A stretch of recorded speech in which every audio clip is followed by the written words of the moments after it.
नमस्कार सर। नमस्कार। सर क्या नाम है आपका? मेरा नाम गोपाल दास। सर कहाँ के रहने वाले हैं आप? मैं उत्तराखंड नेपाल बॉर्डर। सर संत रामपाल जी महाराज से नाम दीक्षा आपने कब ली? 1 मार्च 2009 को लिया था। सर संत रामपाल जी महाराज से नाम दीक्षा लेने से पहले आप क्या भक्ति साधनाएं करते थे? सन 2000 से मुझे लगन लगी थी। याद है मुझे वो बम्बई में जब मैं सुनता था अडगड़ानंद स्वामी जी का, आसाराम जी का, तब से मुझे लगन लगी थी कि अब मैं पता करूंगा। इतनी लगन लग गई मेरी, अरे बाबरे बाबरे। मैं जितने भी संत दिल्ली बम्बई जहाँ हो उनको वहाँ जाके अटेंड करता था सत्संग सुनने के लिए। सिर्फ ओनली ड्यूटी में एब्सेंट करके 15-15 दिन। जैसे सतपाल जी महाराज का गुड़गांव में हो गया, 1 हफ्ता ड्यूटी में नहीं गया मैं। जैसे आसाराम जी का बम्बई में हो गया, मैं बम्बई जी में जाके अटेंड करता था। कृष्ण मिर्दुल जी वृंदावन के, उनको सत्संग सुनने के लिए मैं ड्यूटी एब्सेंट करके वहाँ जाता था। मैं पूजा भी करता था राम की। बोला मुझे उस परमात्मा से मिला जो सबसे सर्वशक्तिमान है, ये भक्ति करता था मैं। भक्ति यही करता था, मेरे 24 घंटा मेरा ये मुंह से वचन आता था। उस सबसे बड़ा भगवान कौन है, इसमें मैं रह गया। इसलिए 10 साल तक गुरु धारण नहीं किया। मेरे दोस्तों ने सबने किया, मैंने नहीं किया। सर आपने बताया कि आप सबसे बड़े भगवान की खोज में थे। उसके लिए आप सभी संतों के पास गए, सुधांशु जी के पास गए, आसाराम जी के पास गए। किसी ने राम को बड़ा बताया, किसी ने दुर्गा माता को, किसी ने श्री कृष्ण जी को बड़ा बताया। तो सर आपकी ये खोज पूरी हुई, आपको सबसे बड़ा भगवान मिला। जैसे मुझे 2009 में वो बुक मिली, भक्ति सौदागर बुक मिली 2009, 1 फरवरी, कालिका मंदिर ओखला में। तेजेंद्र भगत जी ने मेरे हाथ में बुक पकड़ाई। सेंट्रल बैंक का मैनेजर है वो आदमी, दिल्ली में। बुक पकड़े, जैसे मैंने वो बुक देखा, अरे तेरी तेरी तेरी 8-10 पेज क्या पढ़ा था मैंने। रात को फोन किया उसको, हे भगवान, भगवान तो ये है भाई, मिल गया मुझे। अब पता चला ये तो इतने बड़े भगवान। उसको मैंने फोन किया रात को, मुझे ले चलना है वहाँ आश्रम ले, तो अब पहला गुरु धारण करूंगा। इसी चक्कर में मैं था। अब मुझे पता चला कि सबसे बड़ा सर्वशक्तिमान भगवान कौन है। उन्होंने बोला अच्छा अभी सो जाओ, मैं तुम्हें कार में मेरी ले जाऊंगा, नाम दिलाऊंगा। फिर उन्होंने मुझे 1 मार्च को अपनी कार में बोला संत रामपाल जी के आश्रम में वहां ले गए और उनसे नाम दीक्षा मुझे दिला दी। सर आपने बताया कि आपने सभी संतों के 10 साल तक सत्संग सुने, लेकिन किसी को अपना गुरु नहीं बनाया, क्योंकि आप एक खोज में थे कि मेरे को सबसे बड़ा भगवान मिले। और संत रामपाल जी महाराज की शरण में आने के बाद आपकी वो खोज पूरी हुई। तो संत रामपाल जी महाराज से नाम दीक्षा लेने के बाद क्या आपको कोई लाभ भी मिले? जैसे मैंने नाम लिया वहां से 1 मार्च को, उस दिन से मैं 4 महीने फर्स्ट नाम जो दिया गुरुजी ने, जो मेरे मैं याद है मुझे, जो मेरे फंसे हुए पैसे पीएफ में 3-3 जगह पैसे लटक गए। अरे अचानक नहीं देने वाले, बैंकों में पैसे आने लगे मेरे। मैं तो हैरान रह गया, इतने चंगा हो गया, इतना खुश हो गया मैं। अरे इतनी आनंद क्यों है मेरे को अंदर से। चारों तरफ से पैसे, 3-3 जगह से बैंकों में पैसे आ रहे मेरे, जो कभी नहीं देने वाले थे वो भेज रहे हैं। और 3 जगह पीएफ का पैसा आ गया, जो कभी ठेकेदारी में पीएफ देते ही नहीं है। हे भगवान, ये सिर्फ 4 महीने भी नहीं हुए थे, वो गिना रहा हूं मैं आपको। अब उसके बाद का आगे का मैं गिनाऊं, ओहो हो। फिर मैं गाँव गया नाम लेने के बाद। गांव से पूरी परिवार बीमार थी, दमा थी वहाँ परिवार को, मिसेज दमाग थी। बच्चा तो फेंट हो रहा था वहाँ, पूरी तरह खा रहा था, नीचे से जा रही थी, पूरा बेहोश पड़ता था बच्चा। जैसे उनको यहाँ लाया, सोने के लिए बिस्तर नहीं था, परिवार साथ में कहाँ रहे। एक रिश्तेदार के घर रहा, वो बोला भाई कपड़ा तो नहीं होंगे। मैं बोला भाई मेरे पास 1000 रुपये, 800 रुपये का मैंने एक रसे गद्दा खरीदा, 200 बच गए भाई मेरे पास। याद है मुझे वो दिन लाजपत नगर में नौकरी लग गई मेरी, मालिक ने पता नहीं नौकरी लगा दिया, ऐसी नौकरी लगा दी। अब वहां से शुरू हुआ, नाम भी मिला, नौकरी भी लग गई। रोटी नहीं मिल रही थी, किराए में मकान लिया, किराए में रहता था। फिर अभी में शुरू हो गया किराए में रहना, नौकरी में तरक्की हुई। मैंने 20 साल बम्बई में नौकरी करी। 20 साल की कमाई मैंने भाई को भेजता रहा। उसने ज़मीन गांव में ले ली, मैं गया नहीं गांव में। ले लिया है, क्या जाना है। उसने अपने नाम पे ज़मीन कर दी, मेरी भी उसी के नाम पे थी पूरी ज़मीन। फिर मैंने भाई को बोला मेरे नाम पे आप कर दे भाई ज़मीन, और उसने नाम पे ज़मीन नहीं किया मेरे नाम पे। फिर मैं बच्चों को लेके दिल्ली आ गया। फिर मैं गुरुजी से अर्ज किया ज़मीन हड़पने की, 13 साल बाद गुरुजी से अर्ज किया। गुरुजी ने बोला बेटा तेरी ज़मीन मिलेगी, झगड़ा मत करना। और जैसे गुरुजी ने ऐसा आशीर्वाद दिया मुझे 2013 में, और जैसे बरवाला से सत्संग सुन के मैं घर में आया, दिल्ली में किराए में रहता था।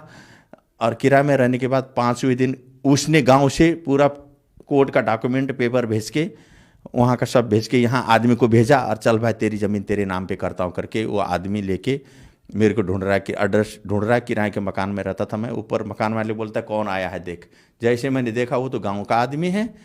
घर में आया, पूरा डॉक्यूमेंट टेबल में रख दिया, बोला ये देखो पहले तुम्हारी ज़मीन जो थी वो तुम्हारे नाम पे करने वाले हैं, अब चलो भर के। जैसे वहाँ से भी फ़ोन आ गया उसका भाई का, बोला आजा तुम्हारी ज़मीन तुम्हारे नाम पे करता हूँ। ये हम अनहोनी हो गए। घर में बाल बच्चे बीवी बड़ा खुश हो गई।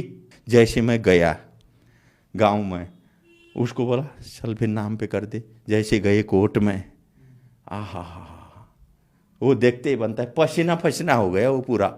80 लाख की मेरी जमीन, आज की नहीं 2013 की बात बता रहा हूँ, 80 लाख की उस टाइम पे वो जमीन। अरे 1 लाख तो मांग लेता, 2 लाख 5 लाख तो मांग लेता।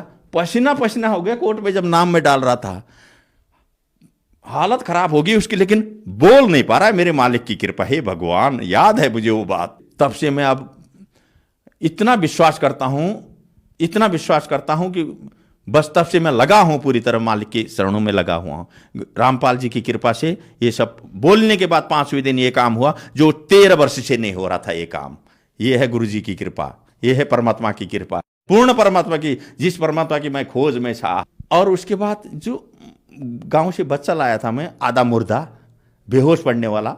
मैं ड्यूटी जाता था, गली में से आदमी आते थे, कंपनी में फ़ोन करते थे, भाई बेहोश हो गया चल ले जा, फेंट हो गया। 2-4 आदमी लग के हॉस्पिटल ले जाते थे। हमेशा की बात, कंपनी वालों ने भी देखा ये बात। फेंट हो जाता था पूरा तरह बेहोश, जो खाया यहाँ से निकलता था बिल्कुल गिरा बेहोश हो, आँख सफ़ेद। घर में रो पड़ते थे सब, बीबी बच्चे अगल बगल वाले, सफ़ेद आँख हो गई, अरे होश नहीं आ रही है। ये कंडीशन था। 1 साल कलावती हॉस्पिटल में रहा वही बच्चा। फिर मैं गुरुजी के पास ले गया और नाम दीक्षा दिलाया उस बच्चे को भी। रामपाल जी गुरुजी मेरे भगवान ने आशीर्वाद दिया, याद है मुझे। ऐसे ले गया, आशीर्वाद दिया वो बच्चे को। उस दिन से वहीं पर बीमार कहाँ रह गई पता नहीं, तब से आज देखो फर्स्ट डिवीजन में पढ़ रहा है, हेल्थी है।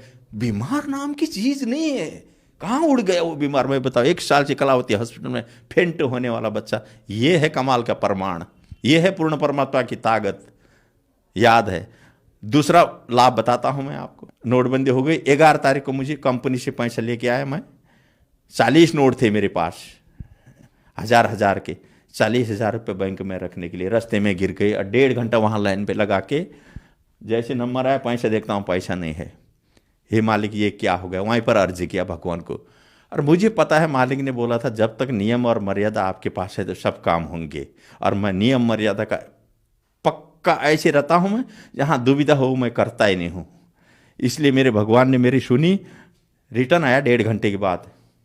रोड में, मेन रोड में जहाँ गाड़ी चल रही थी, पैसे रखे हुए 40,000 की गड्डी उठाया, बैंक में जमा करके। हे भगवान, ये अब क्या बताऊँ मैं। 10,000 20,000 ऐसे कई केस है मेरे, ऐसे केस है, सब मालिक ने पूर्ति किया। सुख शांति। अब देखो मैं करोड़पति हूँ इस समय, जिसके पास 0 पैसा नहीं था। याद करो ये परमात्मा रामपाल जी की कृपा है भाई, ये पूर्ण परमात्मा कबीर साहब की भगवान की कृपा है। ये देखो एक दिन मेरे कंपनी में 10,000 रुपये वहाँ गिर गए थे बाथरूम में। सफाई वालों को मिला, उनसे पूछा मैंने, नहीं मिला। बोला जैसे मैं घर में आके 1.5 घंटे बाद जोत जगाया, जिसको पूछ रहा था वो नहीं बोलने वाले ने, जो जगाते टाइम फ़ोन आ गया, फ़ोन उठाया, बोला तुम्हारे पैसे भाई मिल गए हैं, ले जाओ। ये होती है परमात्मा की कृपा, कोई दिखा नहीं सकता है। 7,000 का मोबाइल सफदरजंग हॉस्पिटल में, पीपल के पेड़ के पास खाना खाया, फ़ोन उधर भूल गया। हे मालिक फ़ोन जाने दो 7,000 का। रो के, याद है वो दिन मुझे अभी, रो के मैंने बोला मैं असुर निकंदन आरती कैसे करूँ अब बताओ। ये इसमें मैं रह गया, मैं किस में करूँ आप बताओ। असुर निकंदन रमणी दोपहर को करनी थी मुझे। क्यों, मैंने जिंदगी भर एक भी चीज नहीं छोड़ा हूं अभी तक, किसी कीमत पर रात दिन लगा के 3 टाइम की आरती जो जो आपने बताया वो मैं पूर्ण किया हूं और पूर्ण करूंगा। ये मेरी छूट जाएगी अभी मालिक। फोन मेरा गायब हो गया। कंपनी में फोन है, कंपनी वालों ने मुझे फोन किया, दूसरा फोन में घर में किया। ये कांटेक्ट हो कि वो फोन मुझे 7,000 का दे के गया। क्यों दे के गया वो, अब बताओ ये क्या चीज है। ये पूर्ण परमात्मा की शक्ति, ये रामपाल जी गुरुदेव की शक्ति है। ये देख लो भाई, आंखों देखी प्रमाण बता रहा हूं मैं। और दूसरा लाभ, पत्नी की दिमाग की बीमारी पूरी तरह दिमाग की बीमारी, और 5 साल से दवा ESI में चल रही थी।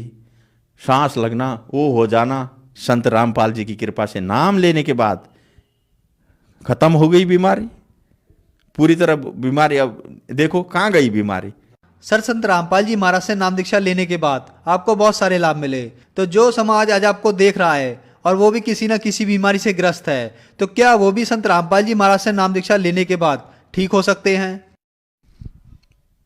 मैं पूरी पृथ्वी की भक्तों को या पूरी दुनिया को ये अनुभव बता देता हूं मैं आपको। अगर संत पूरी पृथ्वी में जितने भी संत है, पूरी पृथ्वी के जितने भी गुरु है, जितने भी भगवान है, अगर सिर्फ संत रामपाल जी से अगर नाम लो, एक बार प्रैक्टिकल देख लो, नाम लेने के बाद अगर नियम मर्यादा जिसमें बताए गुरु जी वो अगर कर दो, तुम सबके कदम छोएंगे।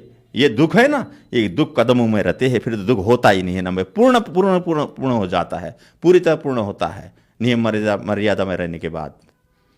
ये हमने देखा है, ये सभी के लिए हो रहे हैं हमारे आश्रम में। गुरुजी संत रामपाल जी से नाम दीक्षा लेने के बाद। सर, आपने बताया कि आपने सभी संतों के सत्संग 10 साल तक सुने, आपको एक सबसे बड़े भगवान की खोज थी, फिर आप संत रामपाल जी महाराज की शरण में आए, वहां आपकी खोज पूरी हुई, तो हमें आप ये बताइए उन संतों के ज्ञान में और संत रामपाल जी महाराज के ज्ञान में आपको क्या अंतर दिखा?